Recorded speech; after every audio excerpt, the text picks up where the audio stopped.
What is up, insaners, and welcome to another video of the Fantasy Premier League 2022-23 season. In this one, guys, we're going to talk about some key dilemmas before the Game Week 26 deadline. So we'll cover some last minute tips, we'll answer some last minute questions before the deadline, and if you like the video today, make sure to hit the like button. Also subscribe to the Insanely Football YouTube channel for more FPL content, and with that, let's start today's video. Now, a lot of managers are planning to use their wildcard chip in Game Week 26, which is not the ideal strategy before. I think a lot of managers were expecting to use it a lot later, but because of the fact that we have some strange results in the FA Cup, now there is a window where we can use the wildcard in Game Week 26. The idea of using the wildcard in Game Week 26 is to basically get in players from Brighton and Brentford. So if you do not have any players, you can easily get all these players on a wildcard without taking hits. That's the first thing. Now, if you also have players from Liverpool, Everton and Wolves, and if you do not want them long term, I think you can easily take them out as well, and you don't again have to take any hits for that. That also really helps because of the wildcard.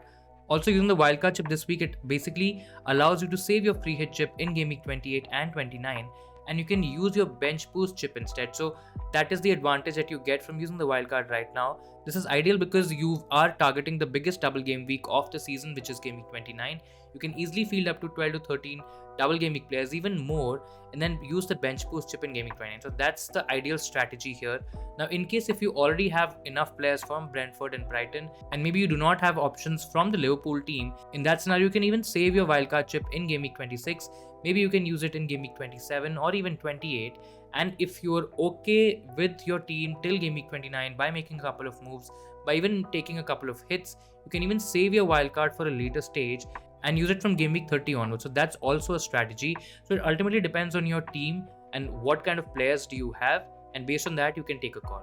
Now let's move on to the next dilemma: who are the best players to target on a wildcard?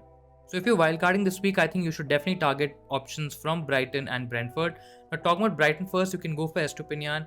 If he's not fit, right now he's flagged, so if he's not fit, you can go for Dunk as a replacement. I think it's a good strategy to at least double up or even at least have one player from the Brighton midfield. You can target March as the possible best option. In case, again, if he's also out with an injury, you can then in that scenario get McAllister, who's looking decent in terms of underlying stats. He's also playing in an advanced position. Or else you can even go for Mitoma. So these are the options from the Brighton team. If I have to rank all these three, I think I'll rank March as the number one option, then Estupinian, and then maybe one of McAllister or March. Coming to Brentford, you can go for Raya in goal. I think he's a really good option. And then you can go for Tony in attack. I think both these options are enough to cover the Brentford double up. In case if you want to triple up, you can even double up on the defense by going for one of the options between me, Pinnock and Henry.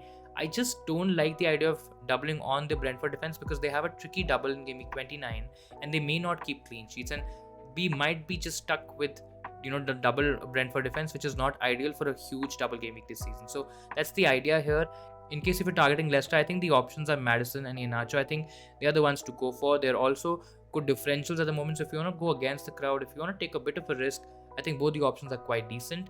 Now, I think it's an okay strategy to hold Rashford and Haaland from Man United and Man City, especially on a wildcard. I think it's absolutely fine. You can also find some more value with players like Trippier, Botman and Schär. I think it's a good idea to double up on Newcastle defense. If you are short of funds, I think Botman is a good pick. If you can afford Schär, I think he's the one to go for. And of course, you will be having Trippier in your team, so I think it's a good double up. Then we have Harry Kane from Tottenham. You can easily target him as your second or your third striker. I think in a scenario where you don't feel that Harry Kane is worth the money, you can go for Watkins. I think that is pretty much a decent bet to go for. Now, also looking at a team that we already have options from is the Arsenal team. I think you can hold your Arsenal defenders, whether you have Gabriel, White or Zinchenko. I think you can hold any of them. In case if you're targeting one defender on the wildcard, I think Gabriel is the safest option to go for. Zinchenko has the highest upside in terms of points, so in case if you want to go aggressive, you go Zinchenko. In terms of the midfield, I think Saka is a must-have, and you can double up on Saka with something like a Martinelli again if you want to go aggressive, and Odegaard is the safest option here. So I think that's the double up that you go for. I think these are good options and it's a good starting point, especially when you're building a wild card. I think they are good picks to go for, especially when you are pressing that button and trying to take advantage of the wild card chip. Now let's move on to the third question. What are some good chip strategies to consider right now? I think there are a fair few amount of chip strategies to go for. Again, it depends on which chips you have. I'm assuming that you are having all your chips available, basically the wildcard available, bench boost available, and the free hit available. And based on that, we will do the chip analysis. Now, you can easily go for wildcard in Game Week 26 or 27. I think that's going to be a very popular strategy, followed by a bench boost in Game Week 29, and then a free hit in Game Week 32, 34, or even 37. So Game Week 32 is a blank game week, and Game Week 34 and 37 are smaller double game week. So these are the options that you can choose from, especially when you are looking at a free hit. But the idea is to basically maximize the gains that you get from a double game week in Game Week 27 by loading up on Brighton and Brentford players. Then you can prepare your team for the blank in Game Week 28. You save your free hit chip, and then you use your bench boost chip by fielding 12 to 14 or even more double game week players in Game Week 29, and then use the bench boost chip. So that's the strategy here. As I said earlier, it allows you to save your free hit and basically target a blank game week in Game Week 32 or the doubles in 34 or 37. Now, doubles in 34 or 37 may just have 4 to 6 double game week teams or teams having a double game week, so that's the scenario there. We still do not know which are the exact teams, but yeah, we do have a certain idea. But yeah, Game Week 34 and 37, they look quite decent. Even 32, especially if it's a blank game week. I know a lot of people might think that we may not use it in a blank game week, especially when we have 2 double game weeks coming up. I think using it in Game Week 32 is also a potential option. Here also, I feel the Game Week 26 wildcard is slightly better than Game Week 27. Let's say if you have a lot of players from Liverpool, Wolves, or even Everton, if you want to get rid of all of them, I think in that scenario, the Game Week 26 wildcard is a lot better. If you already have enough Brentford options, Brighton options, and if you do not have options from the Liverpool team, I think you can, in that scenario, save your wildcard chip and maybe play it in Game Week 27. Now, talking about the second or the alternate strategy here in terms of using the wildcard in a different week. So you can use the wildcard in Game Week 28. You can bench boost in Game Week 29, and then you can free hit as the first option in 32, 34, or 37. And we're keeping it fluid, we're keeping it open in terms of the free hit. But yeah, this strategy works well if you already have something like a Raya in goal. Maybe you also have Tony in attack from Brentford. Now you can also get one more player from the Brentford team, and you can dead end your team, basically finish your team in Game Week 27, and then start afresh and make a fresh team in Game Week 28. Now, the biggest advantage here is that you won't be getting in Brentford players, so you don't have to trouble yourself by keeping 2 or 3 Brentford options, especially for their tricky double game week in Game Week 29, and you can avoid them altogether. Then you can have a balance between Man United and Brighton options, because yes, they do blank in Game Week 28 and you are wildcarding in Game Week 28. So that could be a bit tricky, but I think having a balance should be fine. You can even play this week with 10 players. I think that should be okay. And then you have Man United and Brighton for their good double in Game Week 29. So that's the advantage that you get here. Now, by using the wildcard in Game Week 28, you can also let go of players like Haaland, Kane. You can even lighten your Arsenal options if you are okay with that. And then you can prepare your team for the bench boost in Game Week 29 and maximize the double game week options, because of the fact that a lot of decent teams have double game week in Game Week 29. You can load up on those options, those FPL players, and maximize the bench boost chip in 29. Now, if you do not want to go for this strategy, if you want to use your wildcard chip a little bit later, that's also an option. Now, there are 2 alternate scenarios here where you can use your wildcard. You can use it in Game Week 30, and then you can prepare your team for Game Week 32, even 34. Maybe try to prepare your team for even Game Week 37. So that's also an option. In that scenario as well, you'd possibly have to use your free hit in the blank in Game Week 28 or even the double in Game Week 29. And then in that case, you can use your bench boost chip in Game Week 34. In case if you're using your wildcard in Game Week 30, that's also an option. The other alternate strategy here is to basically use your wildcard chip in Game Week 33, then followed by a bench boost in 34, which was the most ideal scenario, or which was the most popular strategy before we got these FA Cup results. I think a lot of people were on this strategy. It worked really nicely because of the fact that we were expecting Game Week 33 to be a good week to wildcard, and then Game Week 34 to be a much bigger double game week, which is not the case right now. So that's another alternate scenario. Yes, you do not have to focus immediately on your Game Week 28 team or even a 29 team. In case if you are okay with 28, just play with regular transfers, then maximize your potential from Game Week 29. Because I think using one chip at least in Game Week 29 makes a lot of sense, considering it's the biggest and the best double game week of the season. So I think we should try to get the maximum out of Game Week 29 and try to basically go for the maximum gains here. Now, as I mentioned earlier, wildcard in 33, it allows you to bench boost in 34, which again, I personally don't think so it's as strong as a bench boost in Game Week 29, because Game Week 34, as I mentioned earlier, is also going to be a smaller game week. So the potential gains might not be as high, and you may not gain enough from bench boosting in Game Week 34. So anyways, these are some options that you can go for in terms of chip strategies. I'm personally on the wildcard in Game Week 26, bench boosting in 29, and then saving my free hit for 32, 34 or 37. Most likely it's going to be between 32 and 34, but yeah, I'm keeping my options open. I'm going to be fluid, and I'm going to see what the scenario is, what the situation is, and based on that, use my free hit. Now let's move on to the next dilemma, what to do with Liverpool players this week. Now, Liverpool, they face a tricky fixture against Man United this week.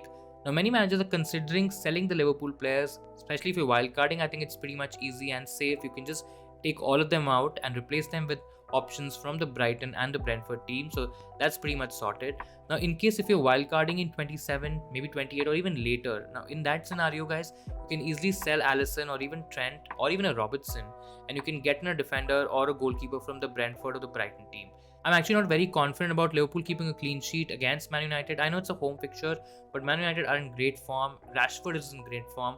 I think Man United will definitely score in this game. So you can jump onto a Raya as a goalkeeper, for example. Maybe you can even go towards an Estupinian or even a Me if you have a Liverpool defender in your team. So I will definitely sell your Liverpool defenders or your defense.